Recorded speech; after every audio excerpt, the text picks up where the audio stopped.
Hi everyone, welcome to digital GK classes. तो आपको पता है कि बिहार 7th फेज 2023 आपको पता है उसकी नई नियमावली होगी, योग्यता क्या होगा। तो आज जो है हम बेसिकली बात करने वाले हैं कि क्लास 1 से लेकर 5 तक आपकी क्या योग्यता होनी चाहिए। आपने ग्रेजुएशन में क्या किया है, आपने इंटर में क्या किया है, आपने BEd, DEd, BElEd, BTech, B सारी चीज़ों पे बात करेंगे। देखिए, अगर आप प्राथमिक में शिक्षक बनना चाहते हैं बिहार 7 फेज में, चाहे आप उर्दू के शिक्षक बनना चाहते हैं, बांग्ला के शिक्षक बनना चाहते हैं, मैं 1 to 5 की बात करने वाली हूँ क्योंकि आपको पता है कि वो जो 6 to 8 वाली सीट है वो तो आई ही नहीं है। तो बेसिकली आज जो है हम बात करेंगे इस बिहार 7 फेज पे पूरा एक एक चीज मैं आपको बताऊंगी जिससे आपको समझ में आएगा कि आप इस योग्य हैं इस फॉर्म को भरने के या नहीं। पूरा वीडियो अंत तक देखिएगा, छोटी सी वीडियो होगी बट बहुत इंपॉर्टेंट है क्योंकि कई बार क्या हो जाता है ना, भर्ती तो आ जाती है बट हमें पता ही नहीं होता है कि हमने बीएलएड 4 साल का किया है, हमने डीएलएड किया है, इंटर के बाद कर लिया है, ग्रेजुएशन के बाद कर लिया है, तो क्या हम एलिजिबल है या नहीं, और कोई बताने वाला भी नहीं होता है। वो जो विज्ञप्ति आई है वो काफी लंबे पेज मतलब ज्यादा पेज में है और उसको अगर आप पढ़ने भी जाएं इतनी शुद्ध हिंदी में भी लिखा हुआ है तो फिर भी आप कंफ्यूज हो सकते हैं। मैंने सोचा क्यों ना मैं आपको उन सभी का जो समरी है इस यहाँ पर समझाने की कोशिश करूं। तो आई होप आपको अच्छे से समझ में आएगा। फिर भी कोई भी डाउट हो तो प्लीज कमेंट जरूर करिएगा। तो चलिए वीडियो स्टार्ट करते हैं और हाँ, चैनल को सब्सक्राइब करके प्लीज वीडियो को लाइक जरूर करें। तो आगे बढ़ने से पहले मैं आप सभी को बताना चाहूँगी, आप बीपीएससी जो है प्राथमिक विद्यालय अध्यापक में शिक्षक बनना चाहते हैं, उसकी तैयारी कर रहे हैं, तो चाक्षु प्रकाशन आप सभी के लिए जो है स्टडी गाइड लेकर आया है। इसमें आपको पूरा जो आपका सिलेबस आया है ना, उसी के अकॉर्डिंग पूरा इन्होंने चैप्टर वाइज जो है थ्योरी दी हुई है। पेपरों में पूरा भाषा इन्होंने इंक्लूड किया है, पेपर 2 में पूरा जीएस आपको मिल जाएगा। तो यहाँ से आप एक एक थ्योरी पढ़ पढ़ के चैप्टर वाइज अपनी इस तैयारी स्ट्रांग कर सकते हैं। तो देखिए, जैसे कि इसमें इन्होंने पूरा थ्योरी कितने अच्छे से ऑर्गेनाइज किया है एंड एक एक आपको चैप्टर ऐसे ही मिलेगा। स्वतंत्रता आंदोलन हो गया, सारी डिटेल्स आपको मेरे डिस्क्रिप्शन बॉक्स में मिल जाएगी, आप वहां से बुक बाई कर सकते हो। और इसमें आपको चैप्टर वाइज आपकी तैयारी हो जाएगी जिससे कि आपका बिहार में जो है प्राथमिक अध्यापक शिक्षक में एक सीट आपकी पक्की हो जाएगी। देखिए, सबसे पहले हम बात करेंगे बिहार 7 फेज का। और इसमें आपको पता है कि बिहार 7 फेज 2023 इस बार क्या हुआ है कि 1 से लेकर 12 तक तो आपकी होनी है, बट फिर भी बीच में 6 to 8 का जो है वो प्रमोशन से भरना चाहते हैं, उसमें कोई भी रिक्त पद नहीं है। तो सभी का सबसे बड़ा क्वेश्चन यही आता है कि क्या हम फॉर्म भर पाएंगे। तो अगर आप ये क्राइटेरिया फुलफिल कर रहे होंगे तो आप जरूर फॉर्म भरेंगे। सबसे पहले कि आपका 1 to 5 की योग्यता क्या होनी चाहिए। बीएड वालों के लिए जो है एक अच्छी न्यूज है, वो भी बताऊंगी। बीटेक आपने किया है तो आप 1 to 5 में एलिजिबल हैं। आप उर्दू, बांग्ला जो शिक्षक बनने वाले हैं उसका भी बताने वाली हूँ। नियमावली 2023 हो गया। और अगर बीएड आपने किया है तो आपको क्या क्या चीजें करनी होगी, साथ में बीटेक वालों का भी। देखिए, हम पहले योग्यता की बात कर लेते हैं। इसीलिए मैं यहाँ पर आप देख सकते होंगे, मैंने इसलिए आप सभी के लिए पहले से ही यहाँ पर सारी चीजें नोट डाउन की है और ये जो बिहार की जो नियमावली है उसी पेज में से नोट किया है, अपने मन से कुछ भी नहीं। तो योग्यता क्या है, तो योग्यता आपने मान लीजिए 12th किया है, क्योंकि देखिए 2 केस बनता है। कुछ लोग क्या करते हैं कि जैसे ही वो 12th पास करते हैं उसके जस्ट बाद वो डीएलएड कर लेते हैं। दूसरे वो लोग हैं जो पहले ग्रेजुएशन 12th करेंगे, ग्रेजुएशन कंप्लीट करेंगे, उसके बाद से 2 साल का जो है डीएलएड करते हैं, चाहे बीएड करते हैं। और अगर आप देखो दिल्ली वगैरह में तो वहां पर जो है ज्यादातर जो है 12th के बाद ही डीएलएड हो जाता है। बट अगर आप यूपी का ले लें, बिहार का ले लें, बहुत से स्टेट वहां पे पहले 12th होता है, ग्रेजुएशन होता है, फिर डीएलएड होता है। तो ये दोनों केसेस होते हैं। तो क्या दोनों एलिजिबल है? जी हाँ। अगर आपने जस्ट अभी 12th कंप्लीट किया होगा पहले और आपने डीएलएड भी कर लिया और आपके 12th में 50% नंबर है और आपने डीएलएड 2 साल का किया है और आपका सीटेट का पेपर 1 क्लियर है, चाहे आप बीटेट, क्योंकि बिहार के हैं तो सीटेट भी चलेगा, बीटेट भी, तो आप जो है एलिजिबल हैं। ग्रेजुएशन नहीं चाहिए 1 to 5 के लिए, मतलब मैंडेटरी नहीं है कि ग्रेजुएशन वाले जो नहीं होगा तो बाहर हो जाएंगे।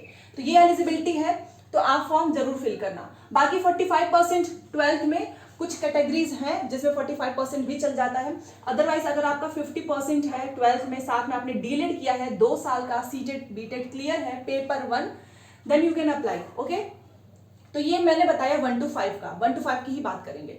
वहीं पर दूसरा केस क्या है, पहले सारे केसेस सुन लीजिए कि क्योंकि अलग अलग इन्होंने पूरा ना और अथवा करके दिया है, उसके समकक्ष अगर उसमें से कोई भी होगा तो आप एलिजिबल हैं। दूसरा क्या है कि मान लीजिए आपने 12th कर लिया, 12th के बाद बहुत से लोग होंगे जो बीएलएड कर लेते हैं 4 साल का। तो 12th में वही आपका 50% और अगर आपने बीएलएड किया है 4 साल का तो भी आप 1 to 5 में प्राथमिक शिक्षक भर्ती में जो फॉर्म भरने के लिए एलिजिबल हो। ग्रेजुएशन नहीं है, बीएलएड है, चलेगा। ठीक है। दूसरा केस क्या है कि मैंने अभी बताया कि बहुत से लोग जो है पहले अपना 12th कंप्लीट कर लेते हैं, उसके बाद से ग्रेजुएशन। अगर मैं प्राथमिक शिक्षक भर्ती की योग्यता की बात करूं तो चाहे आप DSSB का उठा लीजिए, KVS का उठा लो, चाहे आप यहाँ पर अगर आपने जस्ट 12th के बाद डीलेट कर लिया है ना तो भी आप अंदर हो, कोई आपको बाहर नहीं करेगा। बट वही दूसरा केस है कि बहुत से लोग 12th भी कर लेते हैं, उसके बाद से ग्रेजुएशन करते हैं, देन डीलेट करते हैं, वो 2 साल वाला, तो वो भी प्राथमिक शिक्षक भर्ती में बैठ सकते हैं। आपका ग्रेजुएशन हो चुका है, आपका डीलेट मान लो आपका जुलाई में कंप्लीट हो जाता है तो आप फॉर्म भर सकते हैं अगर आपका रनिंग है कोर्स, या फिर आपने ग्रेजुएशन किया और डीलेट के बाद आपने बीएड कर लिया, क्योंकि अब बीएड को भी जो है प्राथमिक शिक्षक भर्ती में मौका मिलेगा। आपने देखा होगा बस वहां पर लिखा था एक चीज कि बीएड वाले जो है वो भी एलिजिबल है प्राथमिक में, बस उनको 6 महीने का ब्रिज कोर्स करना होगा और वो भी आपको वहीं की जो है सरकार मतलब बिहार सरकार ही कराएगी। इसमें वो आपको खुद बताएंगे, इसमें आपका कोई पैसा नहीं लगना है, ठीक है, क्योंकि प्राथमिक में अगर आपको एलिजिबल होना है तो ब्रिज कोर्स तो कराना ही पड़ेगा। खैर ये बात अलग है कि कोई ब्रिज कोर्स अभी तक कराया नहीं है। तो ये हो गया, तो ग्रेजुएशन प्लस बीएड 2 साल का है, आप प्राथमिक में जो है एलिजिबल हो। बहुत सारे लोगों का ये क्वेश्चन आता है कि हमारा ग्रेजुएशन कंप्लीट हो चुका है बट हमारा बीएड अभी नहीं हुआ है, बीएड में हमारा आई थिंक आपका जुलाई या फिर अगस्त। आप मुझे प्लीज कमेंट करके जरूर बताना जिनका कोर्स रनिंग है कि आपका कोर्स कब कंप्लीट हो रहा है। मैं कमेंट्स पढ़ूंगी, उसके हिसाब से मैं आपको और भी अच्छे से बता सकती हूँ, क्योंकि कुछ लोगों का है कि हमारा जो है जुलाई में कंप्लीट हो जाएगा और रिजल्ट अगस्त में आएगा। देखिए भर्ती पे आपको पता है कि बहुत सारे इस पे मतलब केस तो हो ही चुका है, क्योंकि न्यूमाली इनकी बहुत ही ज्यादा मतलब टेढ़ी मेढ़ी है, कुछ भी क्लियर नहीं है। शिक्षा विभाग भी नहीं चाहते कि नेगेटिव मार्किंग हो, तो अगर थोड़ा बहुत भी लेट होता है तो जो लास्ट वाले सेमेस्टर वाले हैं वो भी इसमें एलिजिबल हो जाएंगे। तो आपकी रिस्पॉन्सिबिलिटी, आप कमेंट करिए कि आपका कब एग्जाम होगा और रिजल्ट कब तक आने की संभावना है, तो मैं आपको और अच्छे से बता पाऊंगी। लेकिन वैसे जहां तक देखने में लग रहा है कि आप सब एलिजिबल हो जाओगे, क्योंकि आप देखो ना 7 दिन के अंदर आने वाली थी, अब ये धीरे धीरे लेट होता जाएगा। ये केस हो गया। दूसरा मान लो आपने इंटर किया 50%, ये मैं पीएच कैटेगरी वालों के लिए बता रही हूँ, जो दिव्यांग है उनका है। आपने इंटर कर लिया, ठीक है, आपने डीलेट किया है, बट डीलेट आपका तो विशेष वाला होगा ना, विशेष शिक्षा, वो भी एलिजिबल है 1 to 5 में। बट हाँ, ये डीलेट आपका 2 साल का होना चाहिए और बीलेट आपका 4 साल का। साथ में आपको पता ही है अगर प्राथमिक में आप जो है टीचर बनेंगे तो आपको सीटेट बीटेट तो चाहिए, ये तो आप सभी जानते हैं। अब उर्दू की बात कर लेते हैं, क्योंकि आपको पता है कि प्राथमिक में 2 टाइप के टीचर होते हैं, एक जो है सामान्य टीचर होते हैं जो कि आपको ऑल सब्जेक्ट्स पढ़ाने हैं, वो आपने देखा होगा प्राथमिक में। दूसरा जो है भाषा लैंग्वेज के टीचर होते हैं, बांग्ला हो गया, उर्दू हो गया। तो अगर आप उर्दू के टीचर बनना चाहते हैं तो उसका भी क्राइटेरिया लिखा हुआ है उन्होंने, उसी पर से मैं बता रही हूँ। 1 to 5 के बनना चाहते हैं तो अगर आपके पास मौलवी की डिग्री है तो भी चलेगा, या फिर आपने 12th किया उर्दू से और आपके 50% नंबर है तो भी आपका चलेगा। और इन सभी के साथ आपका बीएड डीएलएड होना चाहिए, डिप्लोमा है ना, ये तो मैं आपको कैटेगरी बता रही हूँ। या फिर आपने ग्रेजुएशन कर लिया उर्दू से और आपका बीएड या डीएलएड है तो भी आप एलिजिबल हो। बीएड डीएलएड इनमें से कोई भी है ना, आप आपका चल जाएगा 1 to 5 में, साथ में बीएड वाले। अब देखो बांग्ला का भी सेम वही है, आपने 12th किया होगा बांग्ला से, 50% नंबर है, साथ में आपके डीएलएड बीएड है, आप अप्लाई कर सकते हैं। या फिर आपका वही दोनों सेम ही है, आपने ग्रेजुएशन में बांग्ला लिया होगा, बीएड है डीएलएड है, आप अप्लाई कर सकते हैं। तो इससे आप भाषा के शिक्षक बन जाएंगे और बाकी जो मैंने आपको बताया है वो आपकी 1 to 5 की सामान्य शिक्षक की है। तो अब यहाँ पर एक केस और सुनिए, बीटेक वालों का सबसे बड़ा क्वेश्चन आता है। देखिए बीटेक भी आपका ग्रेजुएशन ही होता है, हाँ ये है कि वो 4 साल का हो जाता है।